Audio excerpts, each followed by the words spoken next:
That was a terrible idea. It's not even that funny of a joke. Hello and welcome to the frozen wastes of Wichita, Kansas. It's like -3 degrees, wind chill down to like -25 or something like that. I wouldn't call this a winter storm. It's actually clear now, but it's been snowing for a while. Nice light fluffy stuff, but the cold temperatures are what's pretty unusual. It hasn't gotten this cold in like 10 years. I think this is actually a record. Anyway, the problem is that has wreaked absolute havoc on my collection of cheap garbage cars. Woke up this morning and absolutely nothing started. The Miata back there in the garage started fine, but the Insight was parked in front of it, and that thing, well, is just absolutely no signs of life. The here, I'll pop the hood and show you. This car has been running actually with a motorcycle battery. Now, all the motorcycle battery really has to do is turn on the DC to DC converter and close the contactors so that the 144 volt battery can take over and spin the engine over. However, it is so cold that the contactor seems to be frozen open. There's absolutely no clicks from it. And this battery is so dead that even after jump starting the car, it was running at like 10 volts, barely firing the spark plugs, and then it just died and would not start again. So I grabbed another motorcycle battery from inside the house and used that to jumpstart the car and get it out of the way of the Miata. So I think it's probably time to get an actual battery for this thing, which is why I have a 10 mil, which I'm just going to set in there for now. So yeah, that's parked in the yard for the moment so that I can get the Miata out. And then the Buick. So tuning for E85, it was an interesting experience. Oh, also the hood struts are just not enjoying this temperature either. Come on.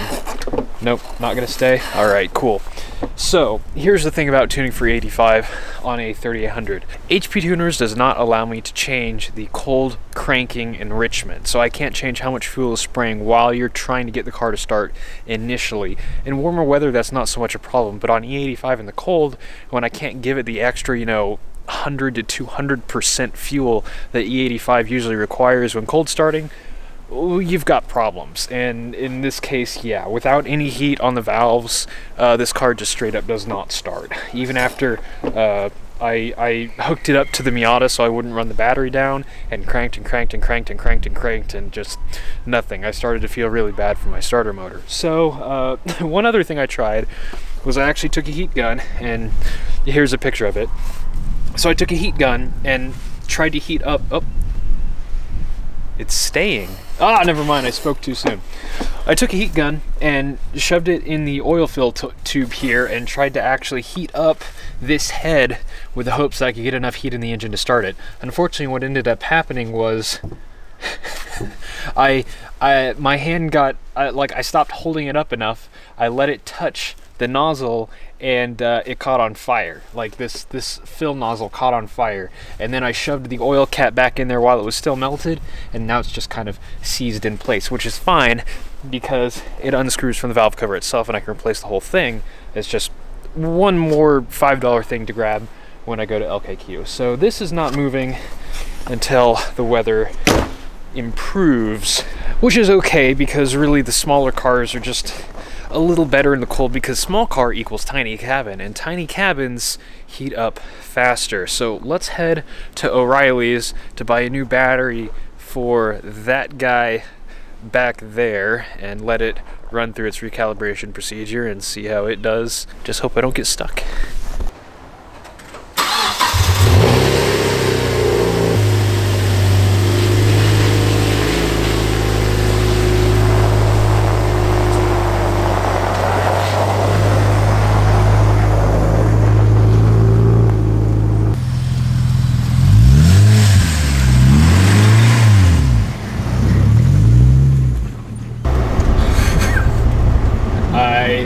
Can't go anywhere. Okay, there we go.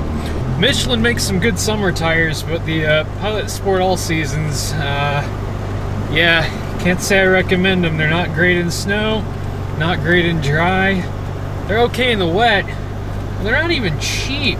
I've got some Walmart All Seasons on the BMW, and I honestly think they're better than this. They're super quiet.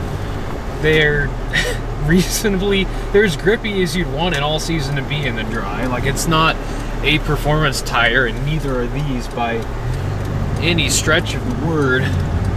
Okay, we're just going sideways. Yep. Come on, get me out to the traveled roads. I would like to make forward progress. Oh man, it's just a mess. Off to O'Reilly's we go to pay way too much for battery for the inside. I don't know what happened in the last 5 years, but batteries used to be cheaper. I paid $80 last time I bought a battery, because last time I had to buy a battery was for my Honda Civic 5 years ago. And now it's gonna be like $140 for the little bitty battery that this Insight takes. What happened? I hate it. I don't want to spend money.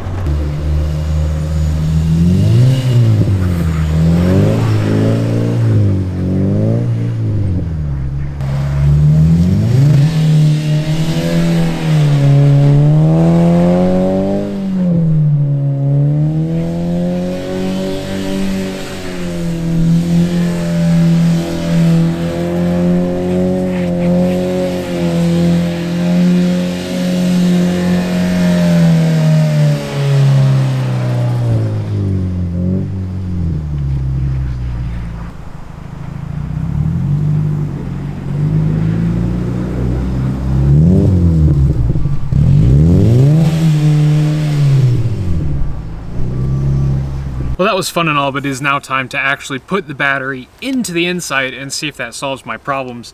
It is still 0 degrees Fahrenheit out here, but the sun is out and there is no wind, so as a born and raised Midwesterner, I am under contract to say that it's not that bad. Also, it's important to note that this video is not sponsored by Watermelon Mountain Dew, but it is actually pretty good.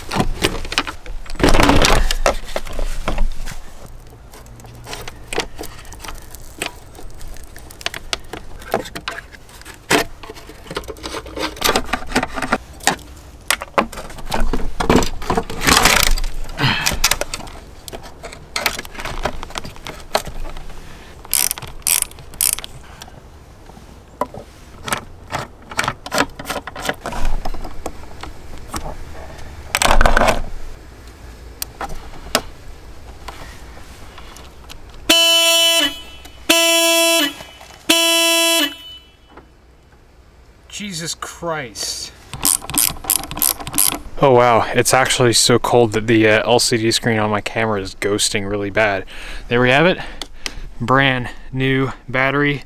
This is what was in here, tiny little motorcycle battery. This is the larger motorcycle battery that was enough to get it jumped and move it over here, but let's clean all this up and go take it for a spin. Now the thing that I'm curious to know is this going to start off of the starter motor, or is it just going to start off the IMA system? Because the IMA will have been reset since it's been without power, so it doesn't know the state of charge of the battery. So to be safe, I think it's actually going to use the 12-volt motor to crank the engine over like a normal car. So you'll hear it crank and then start. And then as we drive, it'll figure out the state of charge, run some self-tests on the battery, and hopefully those all pass and I don't get an IMA light, and then we should be good to go. But that's all conjecture. Let's go see what happens.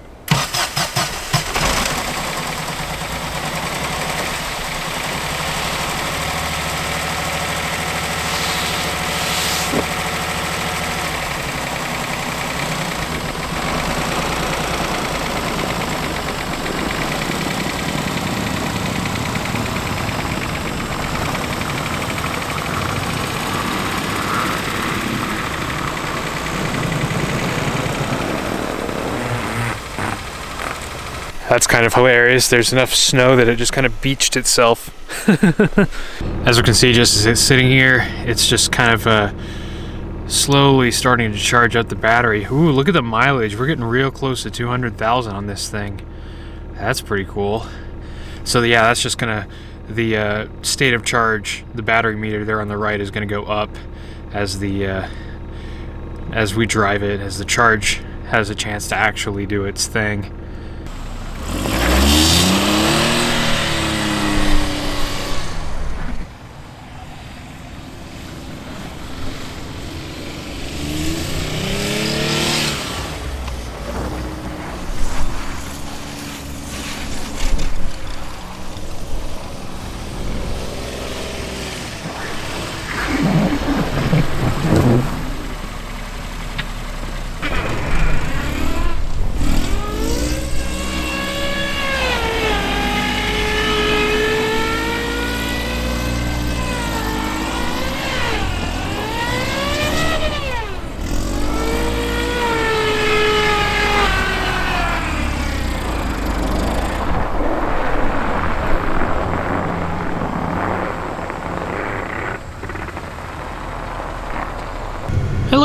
actually got the thing up to temp, sort of. That's about as hot as it gets.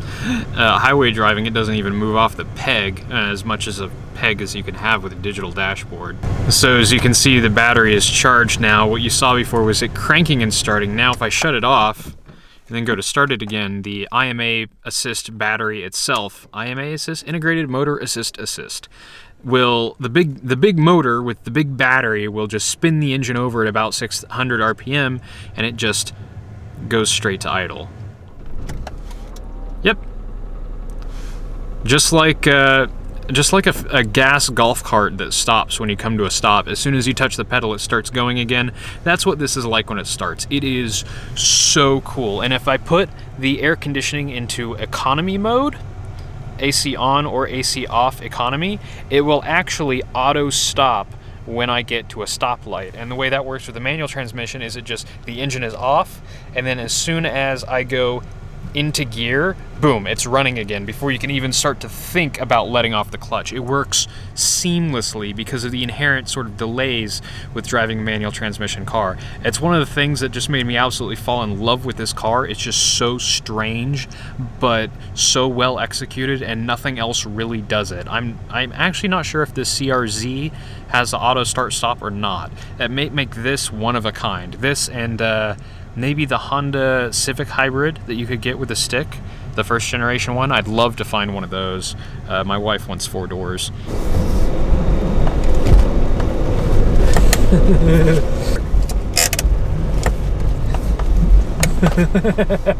I've been driving for less than 5 minutes. My state of charge went back up to 100%, so the IMA computer has decided that yes, all is well, and it's given me back full charge.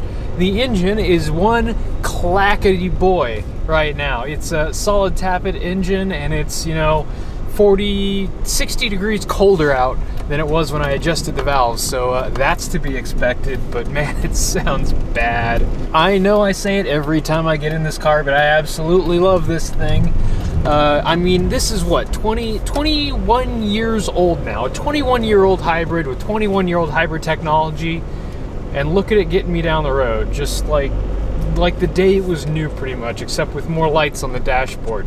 It's an extra feature, it's fine. The funny thing is, it's actually so cold out that these engines never get up to operating temperature, so your fuel economy suffers a little bit, and it's not super good for them, I'm sure, but you know, right now it's about as hot as it gets, and the heater performance is not amazing. I have noticed a couple of strange things with this car. The state of charge indicator has been doing some funny stuff lately. It'll stay at full all the time, even when the charge indicator says it's charging the battery, which it wouldn't do if the battery was actually full. Then, when the battery gets fully depleted by like going up a long uphill or driving against the wind like I was yesterday for a trip that I took, it'll all of a sudden just drop down to 0 and then start charging back up as you continue to drive it. Very strange behavior. It never sets a light or anything, and the battery continues to work fine, but the state of charge indicator does some strange stuff. So the battery might be around time for a rebuild probably, which is, I've been kind of waiting for that to happen, because according to the previous owner, this is the original battery, and he took a look at it, and it doesn't look like it's ever been opened to be rebuilt, which is amazing, because this is just old NiCads, not even lithium. Old NiCads, like the first generation Prius had. Beyond that, my plans for this car are to replace this stock radio. I know some of you are cringing at that, but really, for a car that gets driven as much as this one does, a cassette deck and AM FM just isn't going to cut it. So there is one head unit out there that I'm looking at getting that has a very period correct 90s aesthetic to it. Even has the same amber backlighting. And as soon as I said that, I'm sure some of you already know what head unit I'm talking about. I'd like to get one of those in here and then paint match the red door here and fix a couple other minor things. This window needs a new regulator, the switch needs fixed in the dashboard, and then really this would just be a really nice, more or less original driver spec Honda Insight. Oh, and get some, I want Alpine branded speakers in the doors, ones that will actually fit under the factory covers. These have some I don't know what these speakers are, but they're coaxials that just don't fit. So I don't have the grills installed, which is a bit goofy. But I absolutely love this car. Okay, got a double clutch downshift in a second because these synchros are still trash. I should probably fix that at some point too, eh? I forgot. I've just gotten so used to it. Just clawing through this snow. It is a little weird because the rear track is narrower than the front track, so the rear wheels can't really decide what track through the snow they want to follow, and the car kind of wobbles around. But anyway, that is the Insight. Hopefully it'll be good for a good long while. This is probably the lowest maintenance vehicle in my fleet somehow. The 21-year-old hybrid, who'd have thunk? Thanks for joining me for some snowy shenanigans on this frigid day in Wichita, Kansas. They're telling me that there's going to be 1 hour rolling blackouts now, so hopefully that doesn't interrupt me editing this video tonight. But I'm sure it'll happen at the worst possible time with the way that things have been going.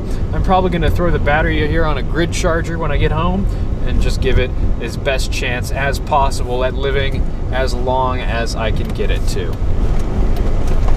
Thanks for watching.